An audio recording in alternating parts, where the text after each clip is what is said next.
Hello, friends. Robert Bevan here, author of the Caverns and Creatures series of comedy fantasy novels and short stories. With me is Sam West, and we are going to be talking about the spell Regenerate. This yeah, this to me is like a higher level vampiric touch. In a lot of ways, yeah. I really, really want to like the effect, but it's kind of crap. Yeah. So at its minimum, this is 48 plus 15 for a 7th level spell. Yikes. So you can't care much about the upfront healing, because that upfront healing is bad. It is nope. You don't want to cast just plenty of better options at lower levels. Cure Wounds is out healing this if you're upcasting it, right? So you have to care about one of the remaining two things, which is either the 10 points a minute, 10 hit points a minute you get from this, and it lasts an hour. So you're getting conceivably 600 hit points out of it. Or you care about returning members to the creature. You're returning hands, legs, arms, whatever. Or members. Or other members, depending on how much trouble your bard got into recently. No, so that before you go on, you said how many hit points in a round? Or so no, it gives you a hit point a round, which is a hit point every 6 seconds. A round. That's the killer for me. Yeah. This is something when I cast Regenerate, I want to be like shrugging off like blows, I want to see the wounds healing in front of me. Yeah. And the terror in my foe's eyes. I wanted to see this be like 48 HP a round for a minute. That's the kind of spell I want about her 7th level spell, right? Like I want to be getting 20-ish plus hit points back around, like feel like the troll. And even then, that's still not that great. It's fine, but it's not great. But that would be good enough for me. Yeah, because of the cinematic quality of it. Yeah. This has the neat little upside of once it's on the creature, even if the creature goes down and starts dying, that 1 hit point's going to bring him up every round, which just leaves your DM in this frustrating position of, well, I either kill you or I just have to deal with you coming up every single round. Honestly, that means that's actually kind of funny. Yeah, it ends up being more of a downside than an upside then, because the DM can't ignore that character. Now they have to outright kill the character. There's already a lot of like pretending that it's optimal to not kill creatures that are already unconscious whenever, like, no, the enemy team has healing, you kill every party member you possibly can. Like that's strategically what you do, is you spend the extra action or two to do 3 extra hits and drop the zeroed creature to kill them in one blow, right? That's what you do. But in D&D, what typically happens is once the creature's unconscious, the monsters go and fight the things that are conscious, and you have the chance to bring people up, a little bit more drama and all that kind of shit. If Regenerate's on you, you can't ignore him. If it generates on a creature, you have to kill that creature as a DM, because otherwise they're just up every single round. And it feels like the inflatable clown that you punch and it keeps popping back up. Yeah. And like, as the monsters, how quick do you think they're going to figure out, oh, there's Regenerate on that? Well, we can't stop that because we can't break concentration or anything. So I guess we just have to kill the regenerating creature. And then 4 attacks later, they're dead. And this will more often kill you in combat, I think, than it will save you. That's where I actually landed the combat use of Regenerate. Actually, I never even thought about that, but I'm going to go the opposite way with it. Yeah, it might more often kill you, but it will also get a few other creatures to waste turns they otherwise wouldn't have. The thing is, again, I don't think it's wasting turns to remove a combatant permanently, and I think that I understand what you're basically telling them to do, instead of 2 suboptimal actions of taking away hit points of other creatures, right? Like, if the goal of a grand villain is to maim and kill the party, you would tactically go and scissor out and, like, specifically with a knife, kill one creature, kill the next creature to deny actions. That's kind of how the party functions too, right? That's why banishment and those kinds of removal spells are so good. It's you're temporarily killing a creature, so everything else is easier to kill. And by making them fail 3 death saves, by hitting them 3 times with like a single monster's multi-attack, you're doing it. And again, a lot of D&D combat isn't optimized. It's not super strategic, not crazy fight to the death kind of D&D, because the DMs often are pulling punches when it comes to things like down to characters. Because there's a level of feels bad when it comes to, I don't want to kill you for character. I know you're having fun. I know you got a little bit too big for your britches. You'll get healing worded. You'll pull yourself back out of this. You'll be fine, and your party will recoup. You can't do that if they're regenerated. If they're regenerated, they're going to come back up and keep killing shit. So you just have to kill them, or what? Like, they could play dead.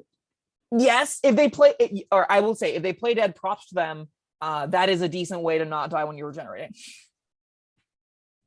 There you go. You have a strategic use for regenerate in combat. Score. Yeah.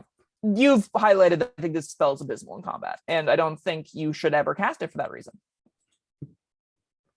Well, anything to say outside of combat? Unfortunately, yes. Unfortunately, I have to give this spell a tiny bit of credit. And that tiny bit of credit is because 600 hit points is a lot of hit points. 10 minutes total 1 hour total to get 600 hit points means every 10 minutes you're getting 100 hit points, which means if you're doing 3 to 4 encounters, conceivably, you're mitigating 150 hit points by restoring it back with no extra resources. So if you know your barbarian's in the meat grinder, if you know you're running through a Tomb of Horrors level damage encounter, regenerate can, while not being all that useful in the actual combats themselves that are taking 34 or 32 or 50 seconds or whatever. Outside of that, after 10 minutes, them being back up 100 hit points, that's quite good. That is a large amount of hits they're going to be able to take in the future. That's going to eat more actions. It's going to keep them alive longer. And I think that's really the only instance where regenerate is good. If you know you're going to be going through a gauntlet, if you know that your paladin is going to be taking hundreds of damage, because they do need to be taking hundreds of damage for the spell to be good. We are in that tier. We're talking about 7th level spells here, so that is reasonable sometimes. Then regenerate functions in a decent space. It doesn't take concentration, so conceivably you can even use your 7th and 8th level slot to make both your frontline party members able to substantially take huge quantities of damage and get 600 worth of hit points back, which can make it so your DM can throw ridiculous amounts of damage at you. It makes it so your DM can say, I intend to drop both frontline of the party members every single encounter for the next 4 encounters, and regenerate can then get them back up to a reasonable amount of HP before the next fight. And I think that is the only time you're going to want this.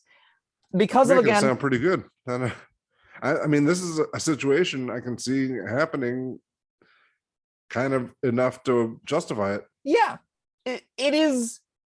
It's still your 7th level slot, and you have to always ask the question, if I cast a damaging reverse spell, if I cast a removal spell, if I cast a spell that dealt with the encounter ahead of time, would that mitigate enough of this damage that it's worth it? Would that make it so this doesn't need to be this way? You also have the consideration of, like, does this extra 600 HP or more or less, I like this in Magic Christmas Land where everything works exactly as you intend, is the extra 150 hit points over 4 encounters enough to justify it?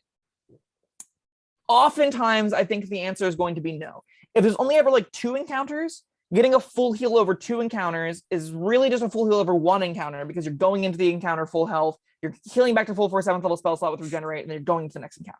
If you're fighting 3 or 4 encounters, then you're restoring like 200 hit points a pop. Conceivably, anything over that is wasted, right? So once a party member reaches full HP, it stops. If a party member only takes 50 damage in a fight, you're not getting anything else out of this. So you really need to be taking all of this damage for it to be really, really good. I think if you can get 2 full heals out of this, it's probably good enough. I don't know how many tables are going to play enough encounters that are that lethal. If you are at the table, the spell is good there. I don't think that's the majority of tables, though.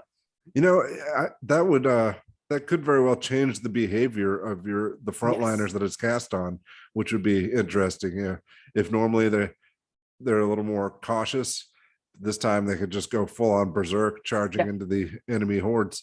If your barbarian wasn't already always reckless attacking, which here's a shout out to all you barbarian players out there. There's never a reason you shouldn't be reckless attacking. Do it 100% of the time.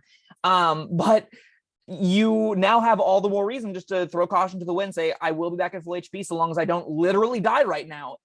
So yeah, that is interesting. It also, your DM now knows this too, though, right? So if you DM'd for it and you go, okay, you got back to full health twice, I guess this means I just turned the damage knob up even higher to give you even more of a challenge, which can do some pretty cool escalations. You get a pretty cool arms race of how much damage you can possibly take. This does have some weird repercussions where all of a sudden the things doing 88 damage on their longbow strikes are 2-shotting your wizard. But if that isn't the case, if you're able to kind of like keep damage on the people you want the damage to be on, the spell's good in that very specific instance. Yeah. I'm kind of changing my tune on this one. What I do, however, I think there should be 2 versions of regeneration. One, slow healing for a long period of time as it is. And I think there should be another version, fast healing for a much shorter period of time. I wholeheartedly agree. I think there could be a lower level powerful spell that's like for a minute you get 2d8 hit points back around. I think that'd be great. It's like heroism, but actually usable. So I wish something like that existed, but they really, really undershot healing magic's viability by just making it really weak. There's still one aspect of the spell we haven't talked about. Oh, yeah, okay. The members. The thing we opened with the jokes on. Yeah. Well, you know what? I want to ask you, Bob, how good do you think that is? Not very. And I mean, I cheated. I read the Clips notes, but your written review. But I mean, even I've never played at a table where a player's got a limb cut off. Like even I remember in a module, I'm sure it wasn't 5e, but there was an encounter where they say, all right, the guard hits you with a rock. If you fail your saving throw, you get a scar on your face that reduces your charisma by 1 permanently. And I thought that was bullshit. It is. That is bullshit. You're correct. You're going to get your arm cut off. No. Yeah. I mean, I guess if somebody has regenerate in your party, then okay, DM, you can cut my leg off and we'll deal with it. Which gives you this weird catch-22, right? Where if the problem being presented could be solved, you shouldn't present that problem because it's free to solve. Yeah. If the problem being presented can't be solved, it's frustrating and no one wants it to happen. So you don't impose the problem. So there's never an instance where that seems like it feels like it matters. Well, maybe the party's separated. And so for a session or two, you have to make your way around with one leg. Sure. I don't know. I neatly fall in the camp where I actually view limb regrowth like this as a downside of the spell, just because I think if you're playing in a high magic setting where you're using 7th level spells, there have to be cooler things to do with your missing limbs than just grow them back. Like if you're the cleric or druid casting this, like get a light arm from God that lets you shoot out your searing bolts, or get your artificer to literally craft you up one. If you're a druid, conjure one out of wood, graft a bear arm to yours. Like there have to be 300 cooler things than that. Cut off both your legs, cut off a horse's hind legs, build your own centaur. Craft those on yours. Yeah. This is a high magic game. This is the exact situation where I think I think more characters would benefit from being less pretty. More characters would benefit from a little bit of grit, a little bit of scarage. I think a lot of popular fantasy art, a lot of popular fantasy tropes tends to be a whole lot of beautiful people that are supposed to be expert combat veterans. Lose some limbs, replace them with cool shit. Be a pirate and have a peg leg. You could get as a flavor, it's fun, and you don't even necessarily have to touch mechanics to it. It can just be a way that you present a character that's somewhat unique and interesting and personalized. It's somewhat your own. Yeah. And Regenerate just says, just have a limb instead, which I think is less fun, less cool. But that being said, it's still, if this is a problem that you're having, if your DM cut off your arm and you'd like it back, find a druid that can cast Regenerate. It's not going to happen. We covered that one pretty good. Sam score? 2 out of 5. It was a 1 out of 5 when I wrote my review on it, and then I was like, oh, but wait, it lasts an hour. Okay, that's somewhat applicable. There will be some games that reach this level that are playing that specific kind of way where this will be good, and everywhere else it'll just be complete utter trash where you have the one big set piece encounter in a session and everyone gets long rests constantly. Yeah, I was starting at a 2, and this conversation bumped it to a 3 for me, but I personally think that situation you laid out is likely to happen more times than maybe seems obvious.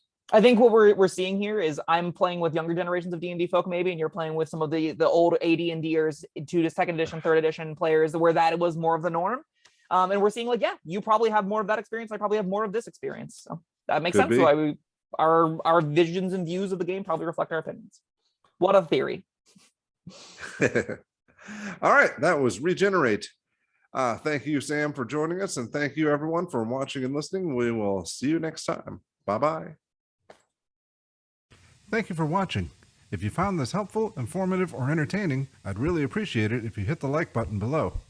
You needn't smash it. A gentle tap will suffice. If you want to see more videos like this, subscribe to the channel. And make sure you check out the links in the description, where you'll find my Caverns Creatures series of comedy fantasy novels, Sam's full review of the spell, and other fun things.